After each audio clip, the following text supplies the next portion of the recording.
Assalamualaikum warahmatullahi wabarakatuh. Perkenalkan, nama saya Iwan Marwata Suta.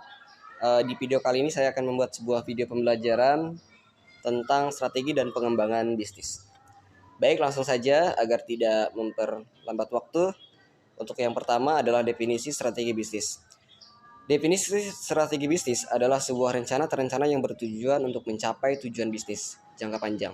Strategi bisnis membentuk landasan yang kokoh bagi perusahaan, ya, memandu langkah-langkahnya untuk menuju kesuksesan yang berkelanjutan.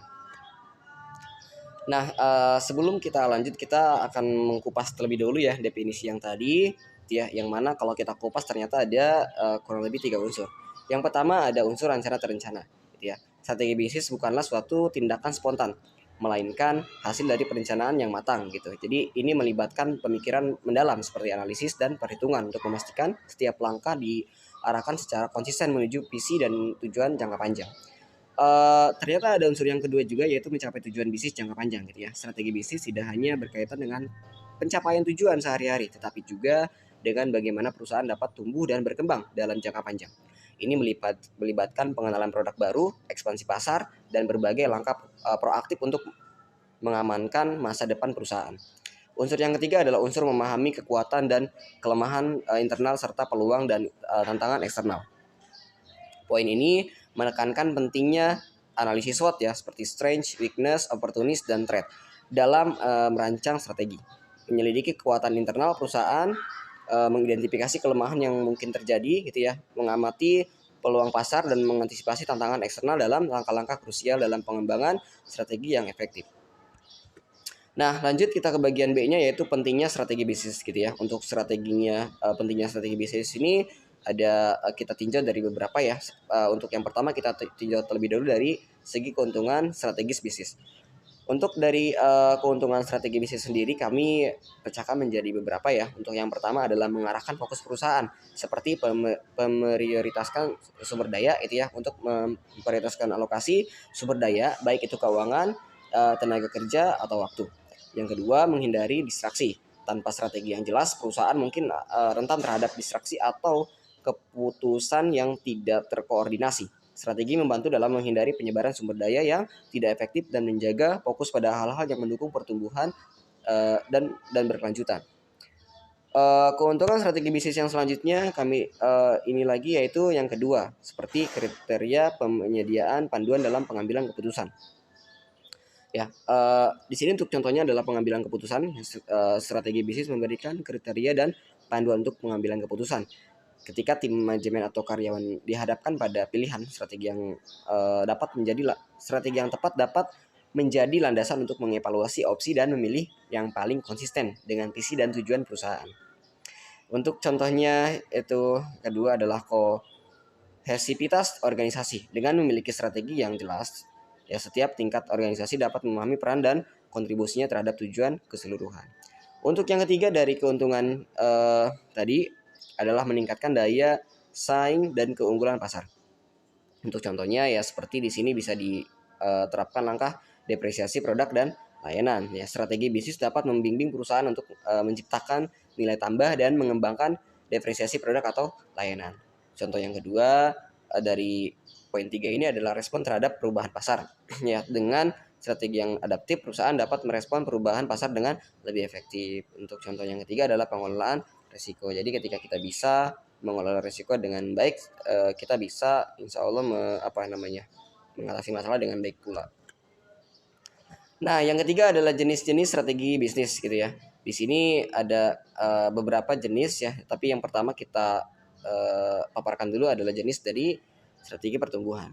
Dari jenis strategi pertumbuhan ini ternyata ada dua lagi ya, semacam untuk contohnya, yaitu seperti pertama adalah pencarian pasar baru, ya. Strategi ini melibatkan ekspansi ke pasar baru baik secara geografis maupun demografis, gitu ya. Perusahaan dapat mencari pelanggan baru atau membuka cabang di wilayah yang belum dijangkau sebelumnya.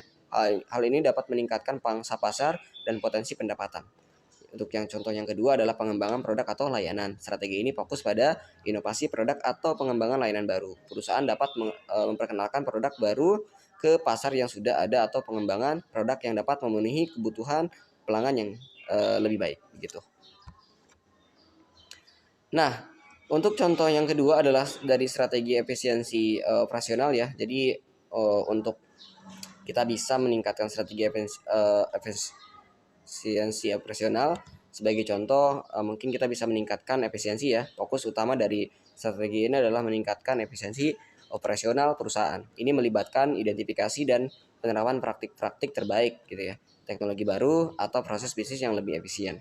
Contoh yang kedua adalah mengurangi biaya ya. Strategi ini menekankan pada pengurangan biaya produk dan operasional.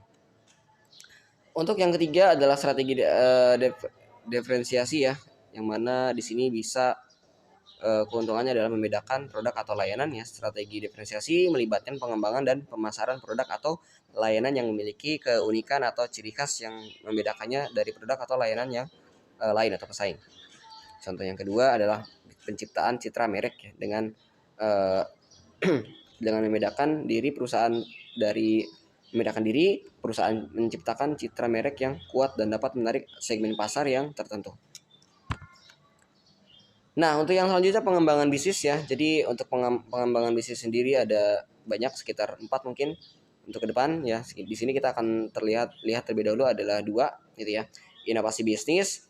Yang pertama adalah inovasi produk gitu ya. Dari inovasi produk sendiri kita mungkin bisa ambil contoh dari pengembangan produk sendiri, produk terbaru gitu ya. Hal ini dapat melibatkan riset dan pengembangan intensif untuk memahami kebutuhan pelanggan yang berkembang atau menciptakan produk yang lebih canggih gitu.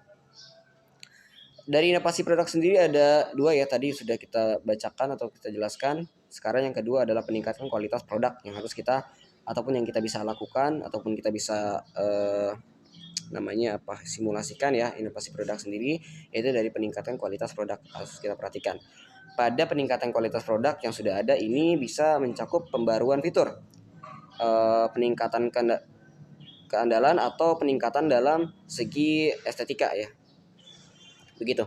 Nah, dari pengembangan bisnis sendiri yang kedua adalah ekspansi pasar ya. Contohnya seperti membuka pasar baru ya, perusahaan berluas geografis atau masuk ke pasar yang sebelumnya belum dijelajahi. Ini bisa mencakup ekspansi regional, nasional atau internasional, tergantung pada kapabilitas dan strategi perusahaan. Untuk contoh yang kedua, menjangkau segmen pandangan baru ya, identifikasi dan menargetkan segmen pelanggan baru yang belum atau kurang diakomodasi oleh produk atau layanan perusahaan. Ini melibatkan penyesuaian pemasaran gitu. Untuk yang selanjutnya, contoh yang ini dari ketiga adalah kerjasama bisnis ya, seperti ya analisis strategis, kemitraan untuk pertumbuhan bersama gitu. Lanjut kita ke bagian selanjutnya yaitu analisis SWOT ya, yang mana memahami lingkungan bisnis gitu ya. Analisis SWOT adalah suatu metode yang digunakan untuk mengevaluasi kekuatan, strength atau kelemahan, weakness, peluang, opportunities, dan ancaman atau threats yang dihadapi oleh suatu organisasi atau proyek. Berikut adalah akan kita jelaskan ya, penjelasan lebih lanjut mengenai masing-masing elemen analisis SWOT yang barusan. Nah, pertama dari segi kekuatan ya ataupun strength, ini mencakup aspek-aspek positif dan keunggulan internal yang dimiliki oleh organisasi. Contoh kekuatan yang melibatkan sumber daya finansial yang kuat atau keahlian karyawan, teknologi canggih, merek yang kuat, dan efisiensi operasional. Kedua dari segi kelemahannya ataupun weakness, kelemahan melibatkan aspek-aspek internal yang dapat membatasi kinerja organisasi. Ini bisa mencakup kurangnya sumber daya finansial, keterbatasan teknologi, kekurangan keterampilan karyawan, atau proses operasional yang tidak efisien. Kita lihat juga dari segi peluangnya ataupun opportunities, yang mana peluang melibatkan faktor-faktor positif eksternal yang dapat dimanfaatkan oleh organisasi.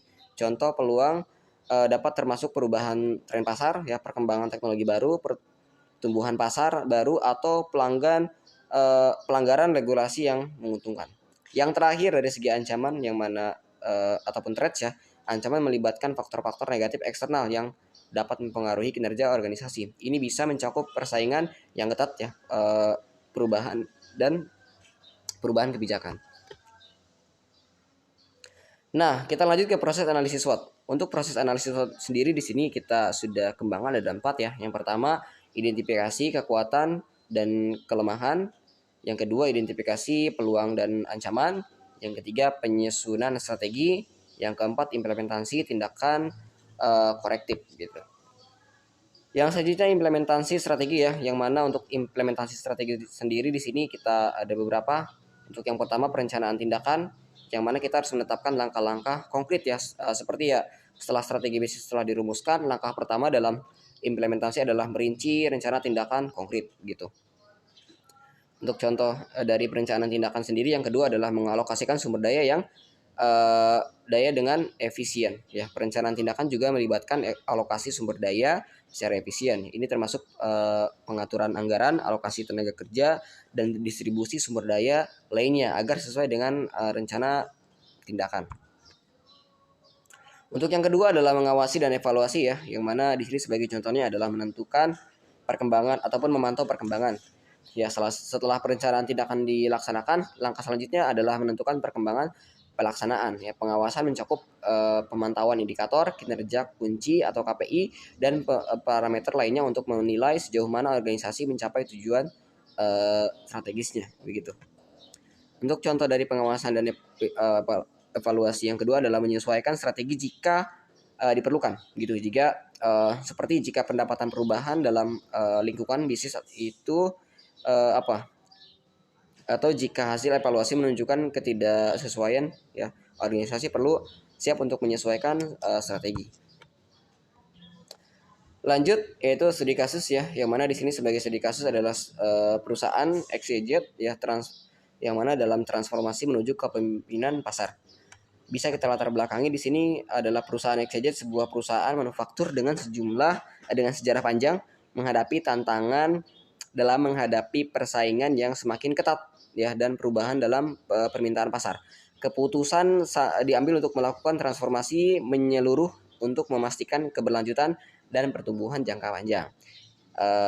Strategi implementasinya adalah di sini inovasi produknya, perusahaan menetapkan fokus pada penelitian dan pengembangan untuk menciptakan produk-produk baru yang memenuhi kebutuhan pelanggan yang berkembang. Ya, seperti peluncuran produk-produk inovatif menjadi kunci untuk membedakan perusahaan dari pesaing. Ya, strategi implementasi sendiri di sini yang kedua adalah ekspansi pasar global. Melihat peluang pertumbuhan di luar pasar lokal, perusahaan memutuskan untuk melakukan ekspansi pasar global. Ini melibatkan investasi signifikan dalam pemasaran internasional, distribusi, dan memahami kebutuhan unik di setiap pasar. Yang terakhir, kemitraan strategis. Perusahaan menjalin kemitraan strategis dengan beberapa perusahaan ya teknologi, termasuk memanfaatkan teknologi terbaru dan mencapai mempercepat inovasi. Nah, yang selanjutnya hasil dan keberhasilan. Peningkatan pendapatan. Kita lihat dari sisi peningkatan pendapatan dengan meluncurkan produk inovatif dan memperluas ke pasar global, perusahaan mencapai peningkatan signifikan dalam pendapatan. Produk-produk mereka dapat mendapat respon positif di pelanggan di berbagai belahan dunia ataupun internasional. Yang kedua, kita bisa lihat dari pengakuan industri ya, perusahaan meraih beberapa penghargaan di industri untuk inovasi produk dan keberhasilan dalam ekspansi global. Ini meningkatkan citra mereka dan memberikan keunggulan kepentingan yang kuat. Yang selanjutnya, keberlanjutan pertumbuhan, strategi berkelanjutan dan adaptabilitas terhadap perubahan pasar menunjukkan perusahaan untuk mempertahankan pertumbuhan yang pasif dan berlanjut, bahkan di tengah ketidakpastian ekonomi global. Yang terakhir, pesan kesimpulan ya, melalui studi kasus ini kita belajar bahwa keberhasilan implementasi strategi dan pengembangan bisnis menentukan kombinasi ya, memerlukan kombinasi inovasi, ekspansi pasar dan kemitraan strategis. Fleksibilitas memahami terhadap kebutuhan, kemampuan beradaptasi menjadi faktor kunci dalam mencapai keberhasilan jangka panjang. Nah, selanjutnya adalah tantangan dan solusi, gitu ya. Mungkin pertama kita akan paparkan terlebih dahulu dari hambatannya. Kita dari yang pertama adalah perubahan pasarnya terlebih dahulu, mengikuti tren pasar. Tantangan terbesar adalah tetap relevan dengan perubahan dan tren kebutuhan pasar, kemajuan teknologi, perubahan gaya hidup, dan preferensi pelanggan yang berubah ya, dapat mempengaruhi permintaan produk atau layanan. Yang kedua, masalah daripada fleksibilitas dalam mencapai respon perubahan. Bisnis harus memiliki fleksibilitas untuk beradaptasi dengan perubahan pasar. dengan cepat. Ini melibatkan perubahan strategi, ya pembaruan produk dan penyesuaian dalam model bisnis untuk memenuhi harapan pelanggan yang berkembang. Adalah hambatan yang kedua adalah dari persaingan ya. Persaingan sendiri di sini seperti ya adalah hambatan dari menganalisis pesaing. Tantangan dalam menganalisis pesaing secara efektif untuk memahami strategi ya mereka, kekuatan dan kelemahan mereka gitu. Serta bagaimana bisa bisnis dapat bersaing di pasar yang semakin sibuk. Ya, seperti ya lagi ada meningkatkan keunggulan kompetitif ya. Persaing yang ketat memerlukan bisnis untuk terus meningkatkan keunggulan kompetitif mereka. Ini bisa melibatkan inovasi produk, layanan pelanggan yang unggul, harga yang bersaing, serta efisiensi operasional yang lebih baik. Nah, solusinya adalah ya, pertama dari inovasi berkelanjutan, mempertahankan keunggulan kompetitif. Yang kedua, ya menjaga relevansi pasar, ya dan menjamin risiko, mengidentifikasi, mengelola risiko, dan ya keberlanjutan operasional. Dari sisi inovasi berkelanjutan sendiri, di sini kita punya langkah mempertahankan keunggulan kompetitif dengan cara menerapkan inovasi berkelanjutan. Perusahaan dapat tetap menjadi pemimpin di pasar. Ini melibatkan pengembangan produk baru, peningkatan fitur atau pembaruan yang memenuhi kebutuhan pelanggan dan melebihi ekspektasi. Menjaga relevansi pasar di pasar ini meliputi memahami perubahan dan preferensi ya pelanggan dan tren industri. Menjaga relevansi dengan terus menyesuaikan strategi dan produk akan membantu dalam mempertahankan pangsa pasar. Untuk manajemen risiko di sini adalah mengidentifikasi dan mengelola risiko ya. Tantangan manajemen risiko terutama terkait dengan mengidentifikasi risiko potensial, baik itu risiko pasar, operasional, atau keuangan. Yang terakhir, keberlanjutan operasional. Bisnis perlu memastikan bahwa operasional mereka berjalan dengan efisien. Nah, baik, kita langsung aja tarik kesimpulan ya agar mungkin ini akan memperjelas pandangan kita terhadap paparan materi yang sudah. Dalam prestasi ini kita menjelajahi konsep strategi dan pengembangan bisnis berbagai fondasi untuk membangun masa depan yang berkelanjutan.